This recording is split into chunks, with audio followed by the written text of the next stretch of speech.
Slavery might have been abolished by law, but the truth is, there are millions of people to this day still living as slaves. Here are 7 cases of modern-day slavery that are guaranteed to shock you.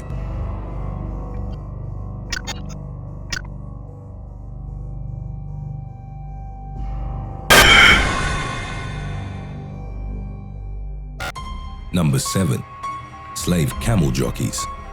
In the United Arab Emirates, camel racing is extremely popular amongst locals and is conducted in a somewhat similar fashion to horse racing in the West. The camels are bred well and the people gamble on the races. There is, however, one notable difference. Most of the jockeys are impoverished slave children. Local race operators have long been using children to ride their camels, and although the UAE has officially passed a law banning anyone under the age of 18 from participating in the sport, the practice still continues. Owners prefer young children as jockeys because they believe their screams influence the camels to run faster and their speed would not be impeded by the children's light bodies. For years, children from poor countries like Bangladesh and Pakistan have been sold to human traffickers to be passed on to camel racers in rich Arab Gulf countries. They are treated as nothing but slaves, and their owners purposefully don't feed them enough to make sure they won't slow the camels down with their weight. It's common for them to get injured by falling off their rides while moving at high speeds. Some even get trampled to death, and their owners couldn't care less about it. Even worse, some members of the UAE's royal family are reportedly involved in the cruel practice.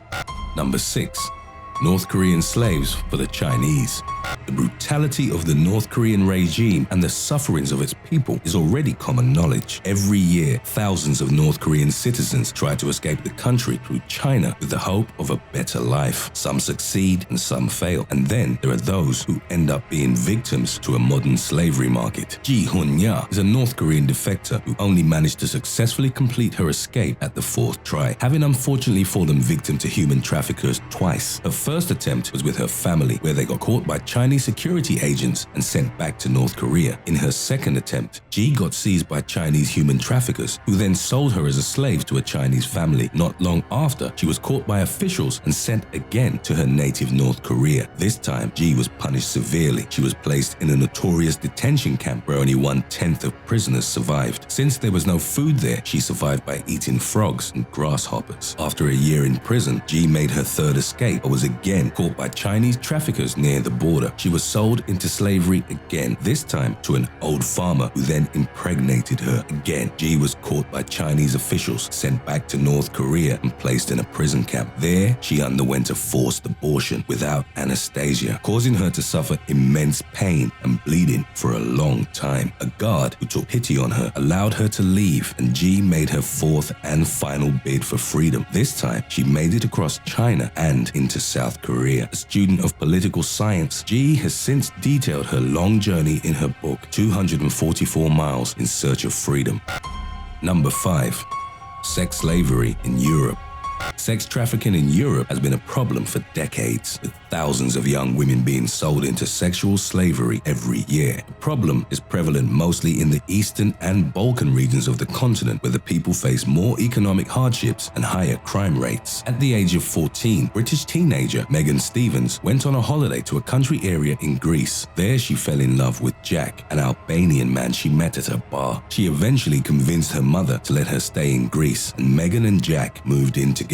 Soon after, they moved to Athens, and Jack persuaded Megan to take a job dancing in a topless bar, saying that he needed the money. One night, Jack brought Megan to an office building where they met a man waiting in a small windowless room with a camera on a tripod. That was the night Megan lost her virginity, as the unknown man forcibly paid her for sex, with the money going to Jack. The following months, Megan was moved from brothel to brothel by her boyfriend, having sex with an average of 50 men per night. She became dependent on Jack, who used her as nothing but a sex slave to make him money. She even once had sex with 110 men within a 24-hour period, becoming violently sick afterwards. She repeatedly contracted STDs and was physically abused by her boyfriend. Megan eventually suffered a psychotic episode and was admitted to a Greek hospital. There, she confided her story to the staff, who helped her reunite with her mother and return to the UK. Megan took years to recover, both physically and emotionally, and has written a memoir of her experiences titled Bought and Sold.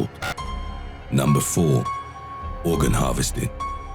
In 2013, a young girl from Somalia was reportedly brought into Britain with the intention of having her internal organs removed to be sold at a high price to patients desperate for a transplant. 2 years later, a similar incident where two people, a 12-year-old boy and a 30-year-old woman, were smuggled into the UK to have their organs removed and sold at the black market. They were brought through Africa and Asia by gangs, but rescued by British officials who suspected that they were being trafficked for illegal purposes. Although such horrific cases of organ harvesting are rare, it exposes a little-known aspect of international human trafficking and slavery. Organized crime syndicates take advantage of the high demand for organs by kidnapping people for their body parts. The market thrives despite its illegitimacy, since sick and desperate people tend to ignore rules and regulations. According to the World Health Organization, there is a market for all organs, including kidneys, hearts, livers, and corneas. Kidneys, being the most sought after, have over 7,000 of them being illegally obtained every year by gangs all over the world. The conspiracy involves all levels of people, from the people who kidnap and sell the slaves to be harvested to medical professionals who perform the surgical operations.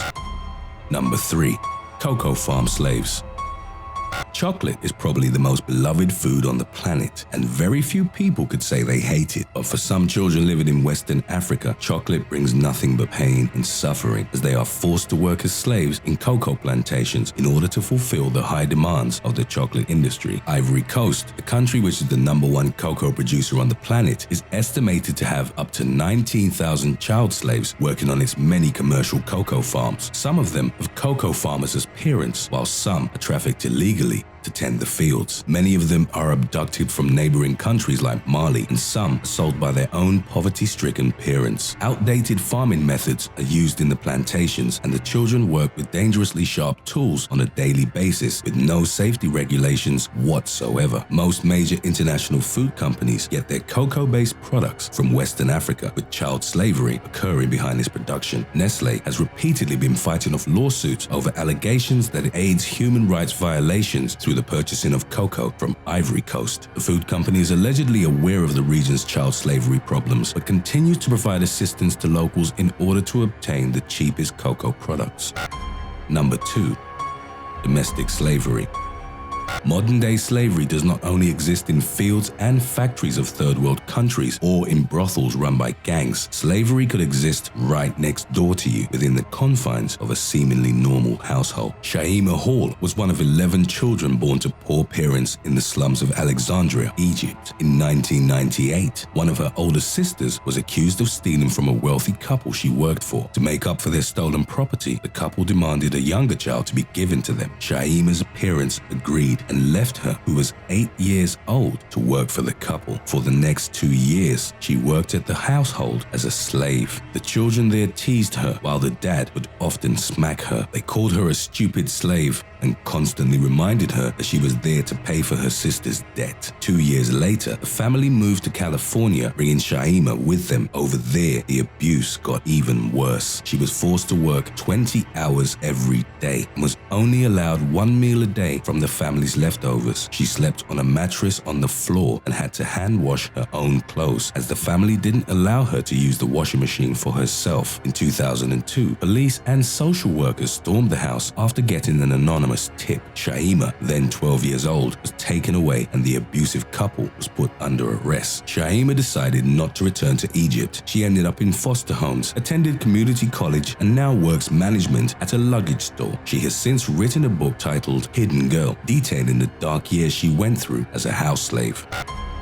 Number 1. Child soldiers.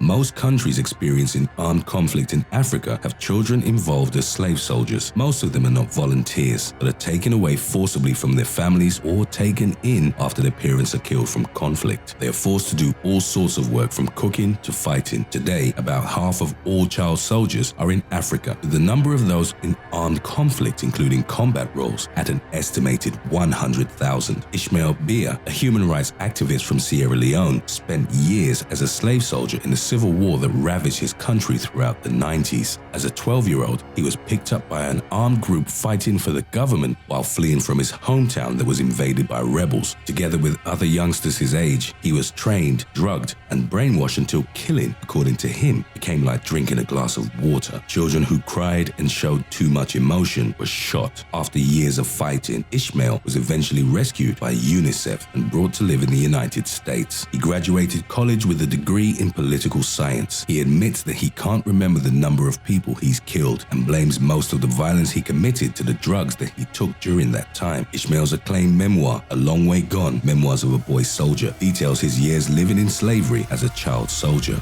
Madeline's parents did not give up trying to find their daughter. In July 2010, they met with then Home Secretary Theresa May to discuss the search for the toddler. In April 2012, British detectives declared they had reasons to believe Madeline could still be alive. A computer-generated image of how she might have looked at age 9 was released, but the Portuguese police refused to reopen the case.